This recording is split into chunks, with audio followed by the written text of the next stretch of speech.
안녕하세요. 무비 리치를 진행하고 있는 송우진 감독입니다. 안녕하세요. 무비리치를 진행하고 있는 작가 김혜린입니다. 오늘은 대단한 영화를 갖고 왔습니다. 천만이 기대되는 영화죠. 네. 지금 스코어를 보면 계속 아주 고공행진을 하고 있습니다. 김성수 감독이 연출한 서울의 봄입니다. 1979년 12월 12일 수도 서울 군사 반란 발생. 그날 대한민국의 운명은 송두리째 바뀌었습니다. 대한민국을 뒤흔든 10월 26일 이후 서울에 새로운 바람이 불어온 것도 잠시. 12월 12일 보안사령관 전두광이 반란을 일으키고 군내 사조직 하나회를 총동원하여 최전선의 전방부대까지 서울로 불러들입니다. 권력의 눈이 먼 전두광의 반란군과 이에 맞서는 수도 경비사령관 이태신을 비롯한 진압군은 일촉즉발의 9시간을 보내게 됩니다. 목숨을 건 두 세력의 팽팽한 대립, 영화 서울의 봄이었습니다. 황정민, 정우성 배우가 주연이고 많은 조연 배우들이 나옵니다. 정혜인도 나옵니다. 아 예. 갑자기 얼굴이 펴지시네요. 아 예. 네, 예. 너무 좋아하시는데. 왜냐면 다른 주조연 분들이 다 네. 어두워가지고 네. 정혜인 딱 나올 때 그때만 네. 스크린이 빛이 나더라고요. 아 그래요. 근데 여배우들은 다 무명 배우들이었어요. 처음 보는 배우들이더라고요. 저는 여배우는 오히려 보면서 네. 정말 그 전두환 그 부인으로 나오는 너무 빵 터졌죠. 나오는 순간. 나 그래가지고 네. 이순자 여사역 나올 분이 그쵸. 너무 비슷해가지고 네. 신기하더라고요. 네. 진짜 그런 복원한 그게 네. 대단한 것 같아요. 턱이 좀 많이 나오셨더라고요. 맞아. 네. 그땐 좀 웃겼고 나를 믿어도 그것도 약간 웃겼고. 사투리를 확실히 쓰는 배우가 하니까 황정민 배우가 하니까 네네. 그런 조금의 어색함이 없는 게 좋았던 것 같기도 해요. 오늘 이 영화를 보면서 생각난 말씀 구절이 있으셨다고 네, 한번 오늘 읽어주실까요? 읽어보겠습니다. 귀인들을 의지하지 말며 도울 힘이 없는 인생도 의지하지 말지니 그의 호흡이 끊어지면 흙으로 돌아가서 그날에 그의 생각이 소멸하리로다. 야곱의 하나님을 자기의 도움으로 삼으며 여호와 자기 하나님에게 자기의 소망을 두는 자는 복이 있도다. 시편 146편 3에서 5절 말씀입니다. 아멘. 아멘.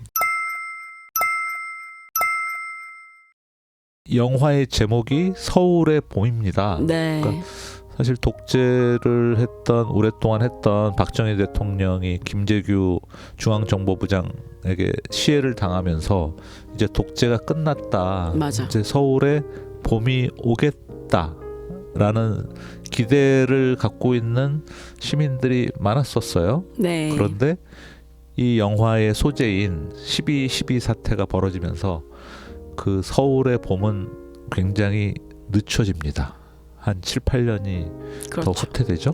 사실 이 영화상으로만 보면 서울의 봄은 오지 않고 아주 꽁꽁 더 추운 엄동설한이 찾아오는 결론으로 끝납니다만은 또 그 여기에 쿠데타 성공했던 많은 군인들이 하나의 군인들이 요직에 있는 그런 히스토리도 쭉 나오게 됩니다. 하지만 이 영화에서는 그렇게 끝이 나지만 실제 이게 있었던 일이고 그 네. 역사를 우리가 보면 결국 이분들이 이제 처벌을 받게 되죠. 전두환, 노태우도 다 친구야 뭐 이러면서 같이 손잡고 빵에 들어가셔서 오랫동안 결국 뭐 다 돌아가셨는데 인생 무상 뭐 이렇게 느낄 수도 있지만 역대 많은 대통령 중에서 굉장히 욕을 많이 얻어먹은 분들이 있지만 그 분들을 뭐 재조명하는 경우도 있고 막 해요. 결국 이분에 대해서는 좋은 이야기를 들을 수가 없고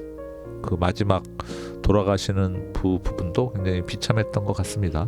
왜냐하면 이 여기서 끝난 게 아니라 또 5.18 민주화 운동을 끌어냈던 국민들에게 총질을 한 그런 또 만행을 저질렀기 때문에 이제 돌이킬 수 없는 그런 악의 화신이라고 할 수 있죠. 근데 오늘 말씀처럼 모든 것이 흙으로 돌아가서 생각이 소멸된다.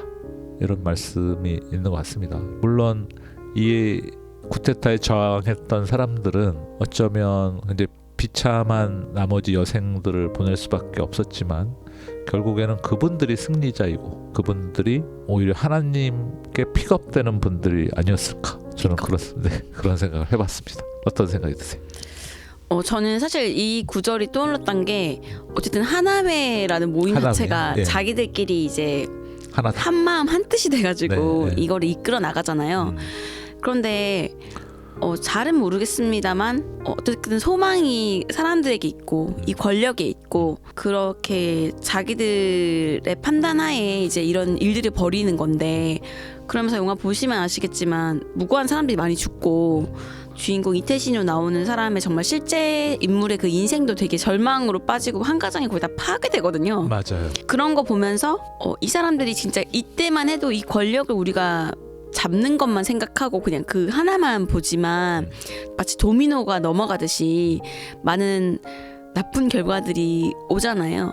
그러면서 결국 거기 하나회에 나왔던 인물들 중에 이제 나이가 많으셔서 돌아가신 분들도 있는데 그분들도 숨이 끊어지고 이제 생각이 그쳤을 때는 되게 그런 허무함을 느꼈을 것 같아요. 그리고 뭐 내가 죽으면은 걔한테 가서 제일 먼저 빌어야 되겠다 이렇게 유언하고 죽으신 분들도 있대요. 여기 오늘 말씀처럼 정말 하나님에게 자기 소망을 두는 자는 복이 있도다.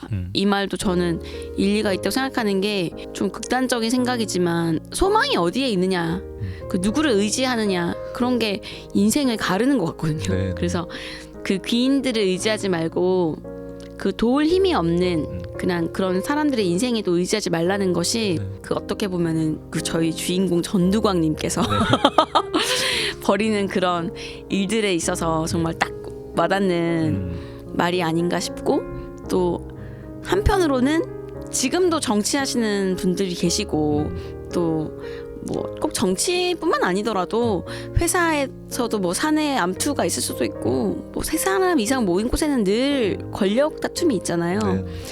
거기서도 어떤 사람에게 의지하는 것보다 정말 이게 주님 보시기 어떤지를 생각해 보는 게 정말 중요하지 않나. 네, 그런 생각이 조금 들어서 오늘은 이 말씀을 뽑았고, 제 생각에는 서울의 봄을 한 번만 보는 사람, 두 번, 세 번 보는 사람도 있을 것 같아요. 네, 그럴 수 있어요. 그래서 정말 1000만 쉽게 넘기지 않을까 그런 생각이 조금 듭니다. 사실 이 영화는 반면 교사로 삼아야 될 인물들이 많이 등장하죠. 네. 당시에 이제 노재현 국방부 장관으로 나온 김의성 배우가 연기한 우리나라의 운명을 좌지우지하는데 아주 큰 역할을 하신 분이에요. 나중에 이제 뭐 국회 청문회 불려 나갔을 때는 그건 쿠데타다라는 이야기를 하긴 하거든요.